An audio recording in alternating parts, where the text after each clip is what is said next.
Bom dia, pessoal! Então, continuando os assuntos, né, das nossas aulas do pré-vestibular, professora Carla Baldini, Biologia. Então, hoje, a gente vai mudar um pouco, né, o nosso foco lá de Biologia Celular, para falar um pouco sobre um reino que é muito importante, né, e que costuma ser cobrado bastante, a questão das doenças que esse reino, né, transmite a homens e animais. E a gente está falando do reino protista, né? O reino protista é um reino que engloba, né, dois organismos bem diferentes entre si, por um lado, mas que tem várias características genéticas e evolutivas que o unem neste reino, tá? Que são as algas e os protozoários, né? O que é importante a gente saber aqui é um pouco, né, saber as características principais, né, de algas e de protozoários, a forma de reprodução deles e principalmente a questão das doenças que estão ligadas aos protozoários, que são causadas por protozoários, tá? Então, quem são as algas, né? As algas são seres vivos comumente verdes, né? Elas já fizeram parte lá do grupo dos vegetais, já foram considerados dentro do grupo das plantas, né? Mas por pesquisas não tão recentes assim, mas de poucos anos, né? Em relação a DNA, a evolução, a coisas ligadas a paleontologia, né? As ciências que estudam as coisas, a evolução dos seres vivos, né? As algas foram retiradas do grupo das plantas e colocadas no reino protista, né? Só que elas compartilham muitas características parecidas com os vegetais, tá? Então, a primeira característica que a gente tem de algas é a questão delas serem unicelulares ou pluricelulares, né? Ou também chamadas de multicelulares. Então, eu posso ter algas que tenham apenas uma célula, né? E algas que formam, né, um corpo, vamos colocar assim, que são as multicelulares. Mas elas não chegam a formar tecidos, né? A gente não pode caracterizar uma alga que seja multicelular como uma alga com tecidos, tá? É apenas um aglomerado de células, tá? Uma junção ali de várias células que formam um corpo, tá? As algas são seres eucariontes, né? Ou seja, o núcleo está lá contido dentro da carioteca e tem as outras características de seres eucariontes, tá? Eu posso classificar algas em micro e macroalgas, microalgas as unicelulares, as macroalgas as multicelulares, tá? São seres fotossintetizantes, então eles são autotrófos, né? Eles realizam fotossíntese. Eu tenho algas com variados pigmentos, desde o verde ao marrom ao vermelho, e isso é uma característica que divide também os grupos dentro das algas, né? As diferentes divisões dentro das algas. E uma diferença gritante que ela tem para as plantas é a não presença de vasos condutores, né? Então, as algas, elas não podem ser consideradas plantas justamente porque elas não têm vasos condutores, elas não têm xilema e floema. Então, por isso que elas não são consideradas plantas, né, a partir também dessa característica. Elas têm parede celular, né, como os vegetais, né, as plantas. Essa parede celular, ela pode ser formada em alguns grupos das algas com celulose. Outras algas não vão apresentar a parede celular com celulose, mas formadas por outros polissacarídeos, tá? Clorofila e carotenoides são os principais pigmentos que as algas possuem, mas eu posso ter outros pigmentos de acordo com a cor da alga, tá? Ela tem polissacarídeos de reserva, tá? Então, polissacarídeos de reserva pode ser amido na maioria das algas, mas também a gente consegue encontrar outros tipos de polissacarídeos junto com amido ou sozinhos. E um grupo de algas também tem uma substância de reserva de base lipídica, tá? Que essas características vão diferenciar aí os grupos, né? Os gêneros e as famílias dentro das algas, tá?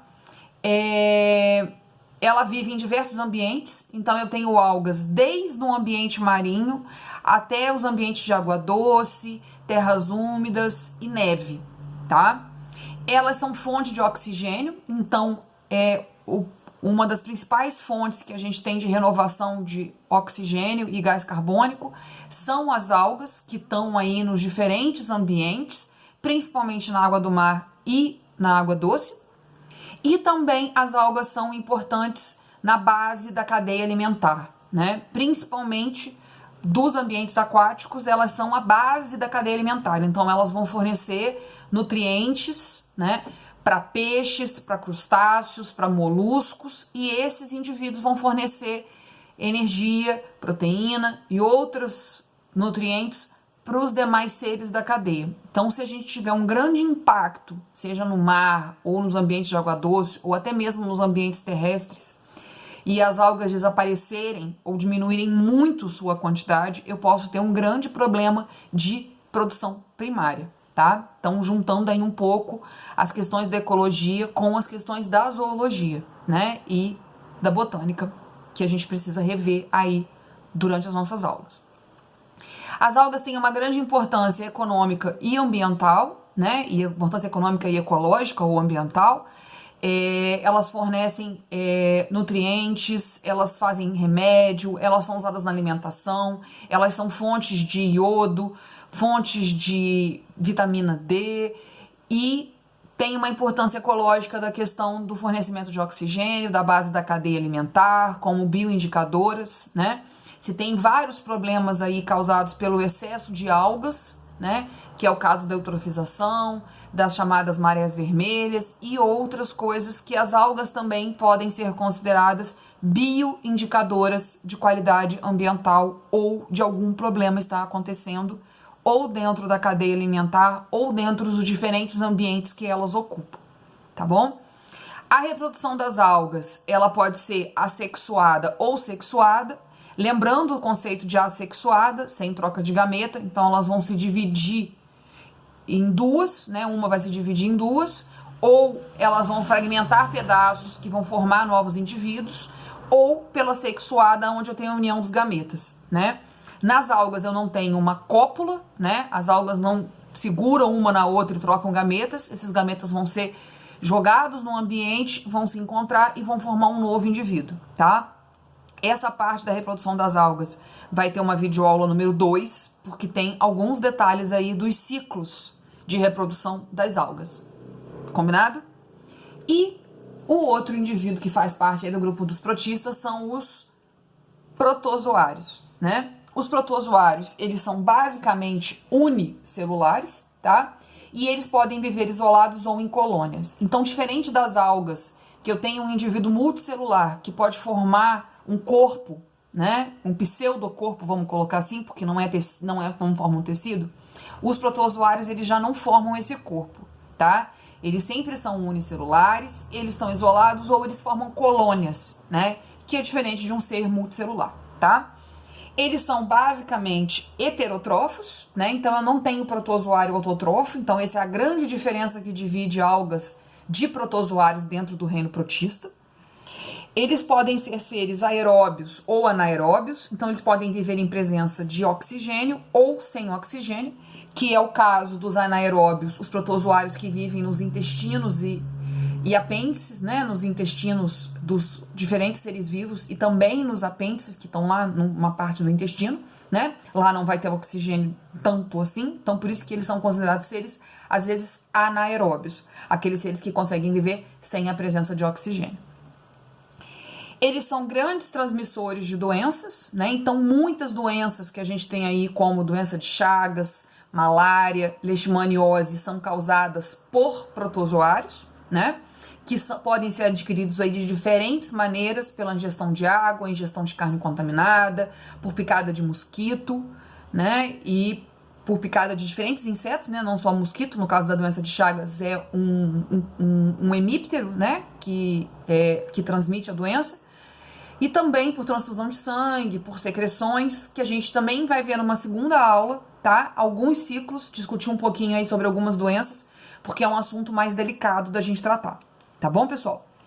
E também os protozoários podem ser importantes no uso de controle biológico, né, de controlar outras doenças à base de alguns protozoários, e também alguns protozoários fazem interações ecológicas com bactérias e outros indivíduos e ocupam aí, por exemplo, os estômagos dos ruminantes, né? Então é um protozoário também que vai ajudar os ruminantes a digerir celulose, né? Que vai digerir a celulose junto lá com as bactérias que moram no trato digestivo dos ruminantes. E nos cupins, né, e em outros indivíduos aí que têm a capacidade de dissolver celulose, que têm a capacidade de absorver celulose, né, quebrar celulose, sintetizar celulose, né, o nome correto é sintetizar celulose, são também ajudados, né, essa colaboração ocorre justamente por causa de alguns protozoários que moram aí no trato digestivo desses indivíduos, tá? E ele é um ser bem especializado, né? Então as suas organelas exercem diferentes funções e são extremamente importantes para o bom funcionamento do corpo do protozoário, né? Comumente quando a gente pensa em protozoário, a gente sempre pensa que é uma coisa ruim, mas não. A gente tem protozoários que fazem aí atividades extremamente importantes para a manutenção da cadeia alimentar e do funcionamento dos diferentes seres vivos, como é o caso lá dos protozoários que ocorrem dentro do trato digestivo dos ruminantes, né, dos bovinos principalmente. E como os protozoários podem se reproduzir, né? Assexuada e sexuada também, assim como as algas, né? E na sexuada pode ser por fissão, né? Então se rompe um pedaço do corpo e se forma um novo indivíduo, ou por brotamento, né? Então o indivíduo cria um apêndice ali, vamos colocar assim, e aquele apêndice forma um novo indivíduo, né? Cai, solta daquele corpo e forma um novo indivíduo.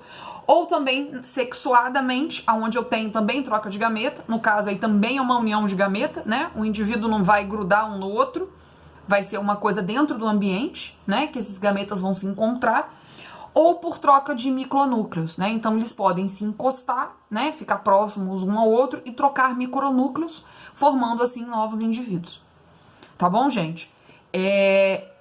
Bem resumidamente, né? Essas videoaulas, o ideal é que elas sejam curtas assim, e bem resumida, é o resumo, né? Do assunto, do livro. A apostila de vocês é muito completa, né? Traz assuntos, às vezes, que a gente comumente não discute muito no ensino médio, muitas informações. Então, eu tô tentando passar um resumo do que a gente precisa saber sobre esses dois indivíduos dentro do reino protista, tá? E a segunda videoaula vai ser sobre a questão das doenças, né? E a outra aula sobre a questão da reprodução dos ciclos de vida das algas, tá? Vai estar lá postado no YouTube. Acompanhem e comentem, façam suas sugestões, suas críticas, e estou aqui à disposição nesse momento que a gente está enfrentando aí esse distanciamento, essa falta, né, do nosso contato aí dentro de sala de aula, mas eu acho que muito presente pelo vídeo, tá bom, gente? Um grande abraço e até o próximo vídeo.